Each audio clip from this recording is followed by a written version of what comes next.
Bien, quiero hablar de un tema importante o de una célula importante en la respuesta inmunitaria, de unas células que son los linfocitos. ¿Bien? Los linfocitos presentan una gran particularidad debido a que ellas son las únicas células de nuestro cuerpo que tienen una alta diversidad de receptores, ¿bien? O sea, tienen una alta diversidad de BCRs, ¿sí? En el caso de los linfocitos B, y una alta diversidad de TCRs en el caso de los linfocitos T, ¿cierto? Se dice que esa diversidad, esa gran diversidad que existe es más o menos calculada en 1 por 10 a la 15 a 1 por 10 a la 18 BCRs y TCRs diferentes. Entonces, este es un número bastante grande y por esto los linfocitos presentan unas características especiales que quiero mencionar. Esa gran diversidad de linfocitos se produce durante las etapas de su desarrollo. Bien, esas etapas de su desarrollo es lo que llamamos de ontogenia. Bien. Entonces vamos a hablar respecto a la ontogenia de los linfocitos B y de los linfocitos T para conocer a qué se debe o qué es lo que explica o por qué surge esa gran diversidad, ¿bien? Y además de eso, una vez que ya sepamos cómo ocurren esas etapas de maduración de los linfocitos, vamos a ver entonces luego cómo esos linfocitos se ponen en marcha, es decir, cómo se lleva a cabo la activación de los linfocitos B y de los linfocitos T, y también conocer qué es lo que hacen estos linfocitos B y estos linfocitos T una vez que fueron activados, o sea, una vez que ellos están en contacto con el antígeno. Entonces, conocer cuáles son sus mecanismos efectores. Bien, efectores. Entonces, vamos a hablar de esos tres asuntos en particular. Comencemos con el proceso de ontogenia de linfocitos. Bien, la ontogenia presenta unas características semejantes para los linfocitos B y para los linfocitos T. ¿Bien? Sin embargo, vamos a marcar algunas diferencias entre ellos. ¿Bien? Primero, el lugar donde se lleva a cabo la ontogenia. ¿Bien? El lugar. La ontogenia de los linfocitos B ocurre de comienzo a fin en la médula ósea, que es un órgano linfoide primario, ¿cierto? En cambio, para los linfocitos T se dice que comienza, digamos, el precursor inicial se encuentra en la médula ósea, pero el proceso total, ¿sí? Todo el desarrollo de los linfocitos T en adelante se lleva a cabo es en el timo. ¿Bien? Entonces, acá ya es una diferencia. El timo también es un órgano linfoide primario o órgano linfoide central. Bien. Ahora, después del lugar, vamos a conocer cuáles son esos estadios, cuáles son esas etapas de desarrollo de los linfocitos. ¿Bien? Entonces, los estadios es muy semejante entre ambos, ¿bien? Porque conocemos que existe inicialmente una stem cell, ¿cierto? Dibujémosla aquí. Acá hay una stem cell o célula madre pluripotencial que se encuentra a nivel de médula ósea. Bien, esa stem cell entonces va a dar origen a una unidad formadora de colonias linfoide o progenitor linfoide común, bien, que es igual para linfocitos B y linfocitos T, bien, y de acá en adelante, si seguimos en médula ósea, entonces damos lugar a los estadios de desarrollo de los linfocitos B, que sería el linfocito pro-B, después viene el linfocito pre-B, después el linfocito B maduro, ¿bien? Y después del linfocito B maduro, pues, inmaduro, obtenemos finalmente el linfocito B maduro, ¿bien? Esto para el linfocito B ocurre todo en médula ósea, mientras que para el linfocito T, esta unidad formadora de colonias linfoides sale de médula ósea, ¿cierto? Se dirige hacia el timo y en el timo es donde entonces se llevan a cabo los diferentes estadios, que serían el linfocito pro-T, el linfocito pre-T, Luego tenemos el linfocito T o timocito, también llamado de timocito, doble positivo.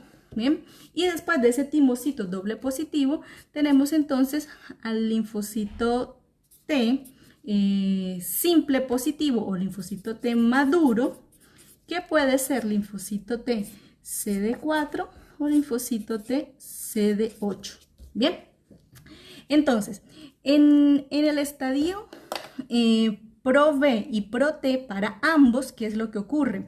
Se dice que acá se lleva a cabo los múltiples rearreglos génicos, acá digamos, esta es la célula, entonces acá a nivel del núcleo se llevan a cabo los múltiples rearreglos génicos a nivel del ADN que van a dar origen a la cadena pesada para el BCR o a la cadena beta para el TCR. Bien, entonces en el siguiente estadio ya vamos a tener una célula que está expresando una cadena, ¿cierto? Puede ser la cadena pesada para el linfocito B o la cadena beta para el linfocito T. Bien, en ese estadio pre-B o pre-T, ¿qué va a ocurrir? Va a ocurrir también a nivel génico las múltiples combinaciones a nivel del ADN, de los segmentos génicos B, D, J, bien, que van a dar origen a la cadena pesada en el linfocito B o a la cadena alfa en el linfocito T.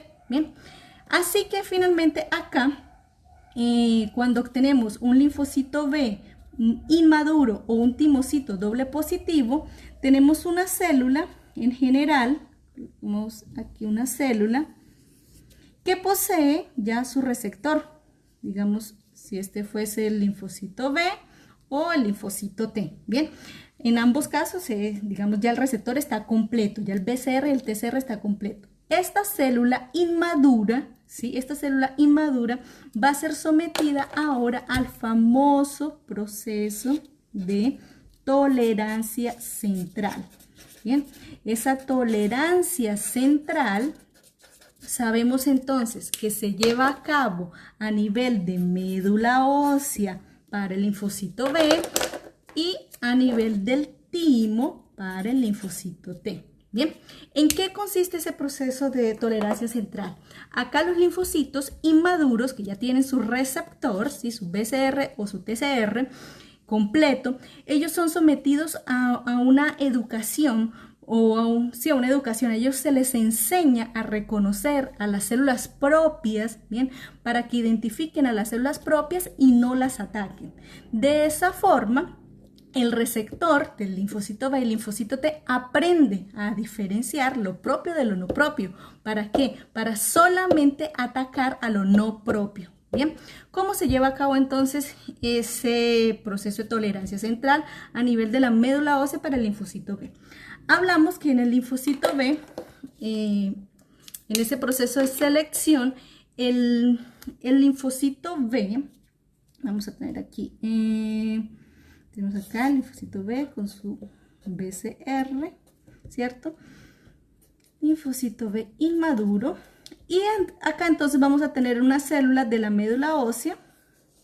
Esta es una célula de la médula ósea que presenta antígenos propios, ¿sí? A nivel acá de su membrana, presenta antígenos propios, ¿bien? Entonces, como el BCR es capaz de reconocer a los antígenos en su forma nativa, bien, o sea, sin procesar, entonces estos BCRs van a interactuar con estos antígenos propios, bien. Resultado de esa interacción puede ocurrir dos situaciones, bien, dos resultados en general. Podemos obtener un control negativo o un control positivo. Bien, ese control negativo se va a dar si la interacción entre el linfocito B inmaduro y las células y los antígenos propios presentes en las células de la médula ósea ocurre una interacción de alta intensidad, ¿sí? Se emite una señal de alta intensidad o se emite una señal de baja intensidad. Bien, de baja intensidad. Bien, ¿qué ocurre? Si el BCR reconoce de forma alta, ¿sí? Con una señal de alta intensidad a los antígenos propios, eso significa que este BCR puede ser un linfocito B autorreactivo, capaz de causar daño a nuestras células propias, ¿bien?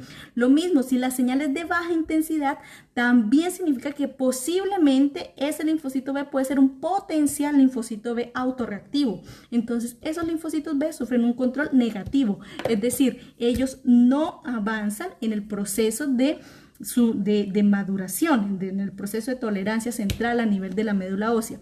Sin embargo, se dice que en el caso de los linfocitos B, a los que sufren un control negativo, se les da como una segunda oportunidad, ¿sí? Una segunda oportunidad por la cual ellos pueden hacer una reedición de su BCR, ¿sí? O sea, ellos pueden nuevamente acá hacer otros rearreglos génicos, ¿sí? Para producir otro BCR y ese BCR nuevamente es testado, si nuevamente es controlado, bien, o sea, nuevamente él sufre acá ese control y si él de todas formas sigue emitiendo señales de alta intensidad o de baja intensidad, pues él es seleccionado negativamente. Bien, en cambio, si ese BCR inicialmente, ¿sí? en su primera evaluación o después de la reedición, bien, emite señales o prácticamente no emite señales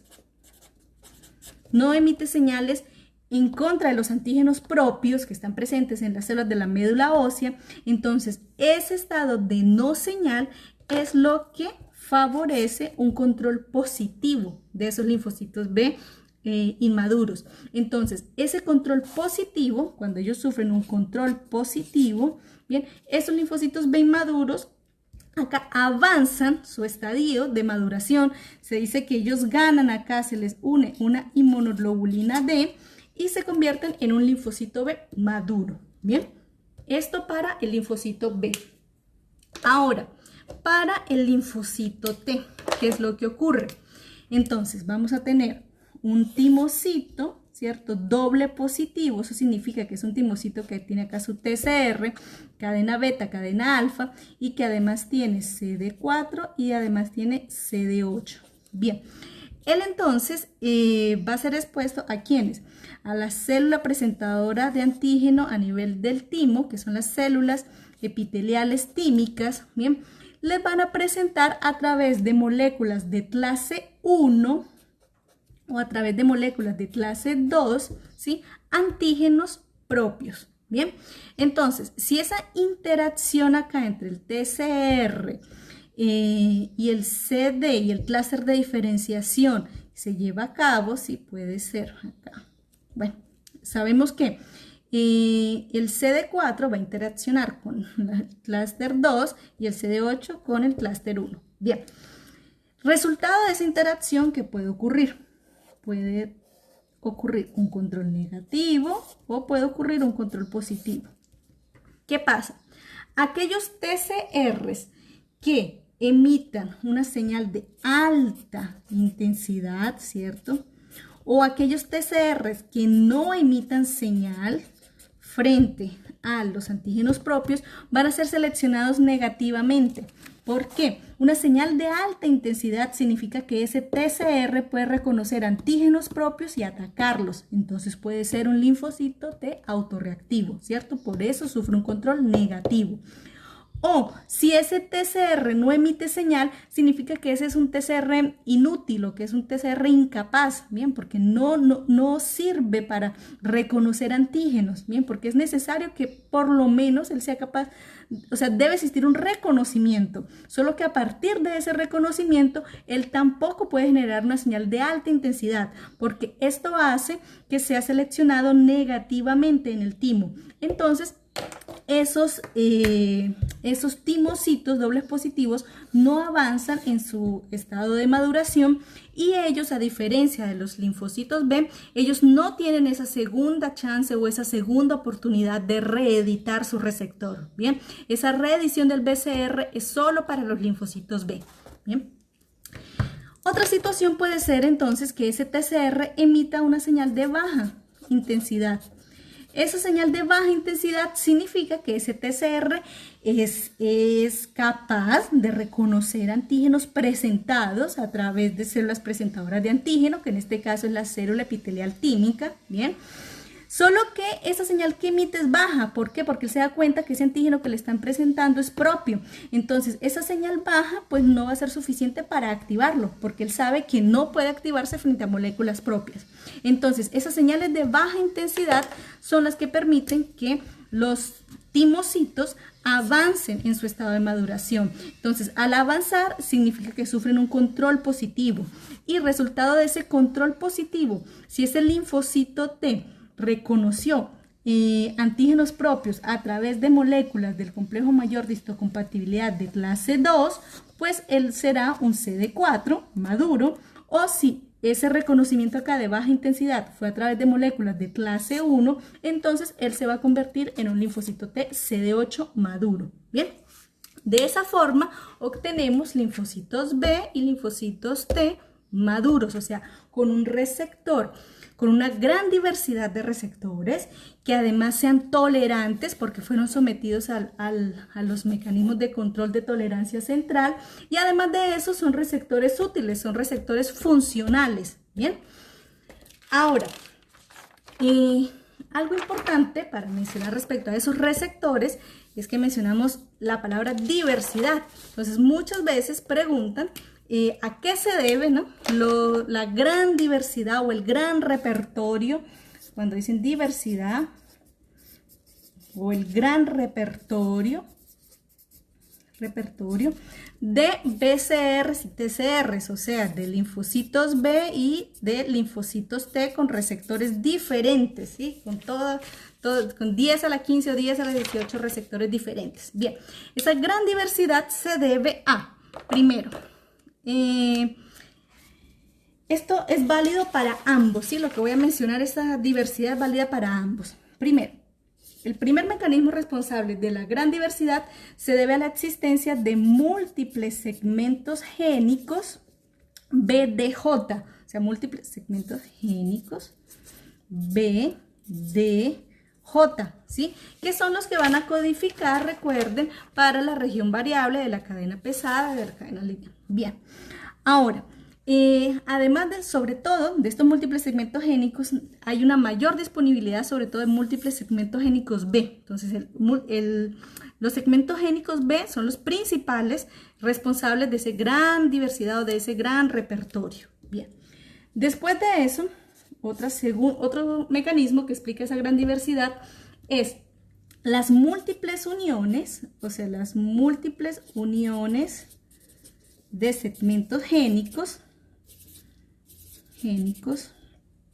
sí, segmentos génicos B que se va a unir con segmento génico D, luego segmento génico D que se va a unir con segmento génico J, bien, gracias a la acción de la enzima, acá vamos a colocar de otro color, TDT, bien, esa enzima TDT es una enzima capaz de agregar nucleótidos, bien, muchas veces se escribe así también, TDT, bien, capaz de agregar nucleótidos. Entonces, esta enzima favorece diferentes marcos de lectura a partir de estos segmentos génicos, y eso aumenta la diversidad, o sea, aumenta el repertorio de BCRs y TCRs.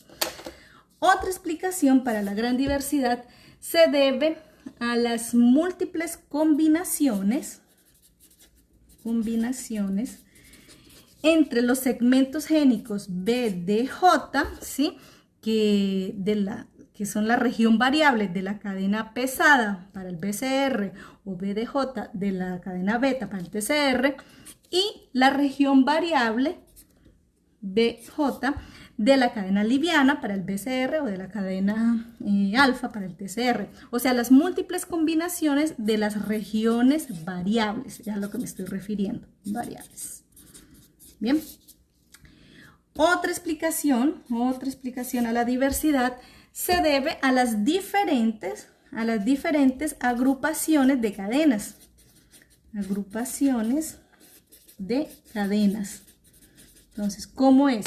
Podemos agrupar, en el caso de los linfocitos B, podemos agrupar cadena pesada, ¿cierto? cadena pesada, la podemos agrupar con una cadena más, una cadena liviana, que puede ser kappa, o con una cadena liviana, que puede ser lambda. Bien. En el caso de los linfocitos T, podemos agrupar cadenas alfa y cadenas beta, o podemos agrupar cadenas gamma y cadenas delta. Bien, entonces a las diferentes agrupaciones entre cadenas, esto también me genera una gran diversidad. Y 4, 5, acá. Hay otro fenómeno también que es bien importante para generar diversidad, llamado de exclusión alélica. Bien, la exclusión alélica que ocurre para ambas cadenas, en el caso del linfocito B, y para la cadena beta solamente, o sea, únicamente para la cadena beta, en el caso del linfocito T. Bien, entonces exclusión alélica también es otro mecanismo de diversidad. Esto sería la explicación de la diversidad o del gran repertorio para los linfocitos B y para los linfocitos T, con sus diferencias. Bien, además de eso, podemos agregar una sexta razón que es exclusiva de los linfocitos B, que es lo que se llama hipermutación somática. Hipermutación somática. Bien, ese fenómeno de hipermutación somática que solamente ocurre en los linfocitos B, recuerden que esto ocurre posterior al encuentro antigénico. Bien, y esto da como resultado la maduración de la afinidad del BCR. Recuerdan que por hipermutación somática es que se cambia la IgM, que es el BCR inicial de todos los linfocitos B. Él sufre un switch isotípico hacia una inmunoglobulina de mayor afinidad, como por ejemplo la inmunoglobulina G, ¿bien? O puede ser la inmunoglobulina E, o puede ser la inmunoglobulina A, ¿bien?